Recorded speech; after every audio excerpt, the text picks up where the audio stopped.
Hi guys! So, nandito na naman tayo. Sinisipag ako ngayon kaya gawa tayo ng drink. So, meron ako ditong cucumber. No? So, super laki niya. So, kalahati lang yung gagamitin natin. So, hiwain lang natin yung dulo. So, hiwa-hiwain lang natin siya. Wala namang exact measurement. So, slice lang natin siya. Ilagay natin sa blender, no? NutriBullet.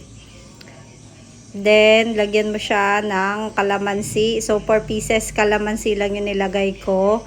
Or, kung wala kayong kalamansi, lemon. Pero kasi yung nasa rep ko ngayon na available is kalamansi. So, citrus pa rin siya. So, lagay lang natin. Slice lang natin siya. Yung 4 na kalamansi. Ganun kalalaki yung kalamansi na nilagay ko.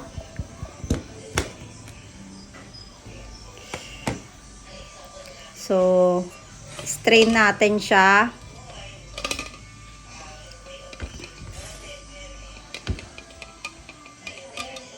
So, strain lang natin siya para hindi masama yung mga buto. Lahat ng kalamansi na in-slice natin. Mas masarap yan kasi, kumbaga, cucumber and kalamansi yung combination. No, so yung mga may in-hormonal balance pwede dito, no, kasi yung cucumber is a high water, no, na perfect sa mga in-hormonal balance, may in-hormonal balance. So yan, ilagay mo lang lahat, pigain mo lang lahat ng kalamansi. Tapos may mga konting fiber pa diyan, no. So lagyan ko lang ng water habang ini-strain ko para yung mga fiber na ibang kalamansi sumama pa, no.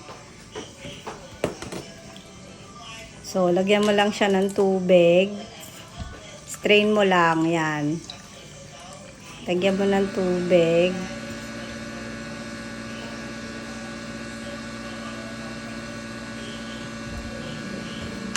Then, nasa inyo yan kung gaano karaming tubig yung gusto nyo. So, yan, sakto lang yan sa isang baso, yung nilagay kong tubig.